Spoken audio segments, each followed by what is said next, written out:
diytaj monomedics. I've got a Mercedes C class here, C250 on a 2014 plate. Just going to show you a warning lamp on the dashboard itself. There's a warning lamp on for a tail light and a brake light, and I'll show you which one it is and how to replace it. Now if you come forward, if you look right in there, it says left brake light is not working, and then in a minute you'll see the left tail lamp is not working as well. So what I'm going to do, first of all, I'm going to show you which one it is first. So if I press the brakes, if you look on the driver's side rear, that one's working, all of them are working. But if you go onto the passenger side, as you can see, the bottom left hand side, you showed it, that's brilliant. Cool. Now I'm just going to show you how to replace it. You need a 382 bulb, that's what you need. You'll find that in the description as well. I'll have the link for it. So if you did want one and you want to know where to get it from. But we're replacing both on the...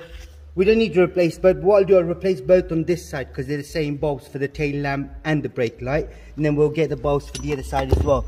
So what you got to do first is remove everything out the way. So you got enough space to work in. Then you've got this cover here. You put your fingers inside, lift it up, take the whole thing out. So it's only one way you would go. And then you've got this plug right here, which you need to take out. So you've got a clip on this side and a clip on the other side. So if I do the inside one first and then get to the outside and then wiggle, the plug is out.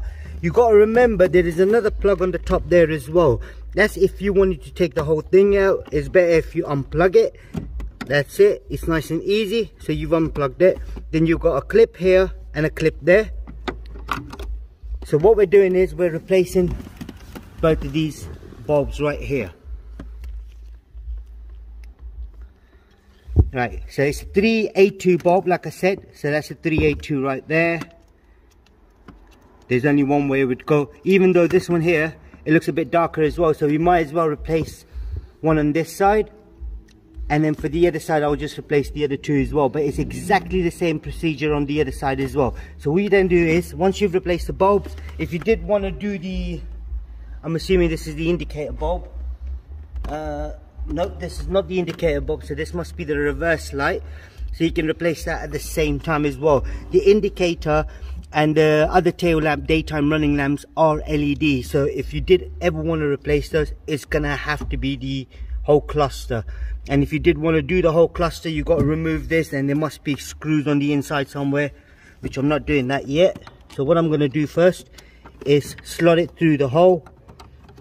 So line the bulbs out, clip it in. Once that's clipped in, I then get the top plug connected first. That's it. And then I get the bottom one in at the same time. That's clipped in. I then slot this in from the top first, and then from the bottom.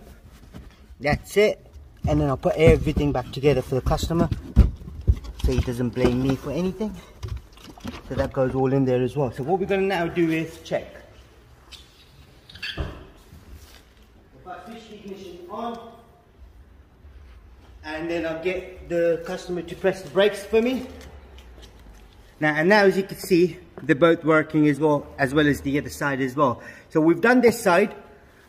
We've done this. You can let go of the brakes. Now we've done this side. We've got to do this side as well. This is exactly the same procedure. So just unplug the two plugs and then take the whole cluster out. And Bob's your uncle. Thanks for watching. Don't forget to subscribe to our YouTube channel. Like the video. Thank you and goodbye.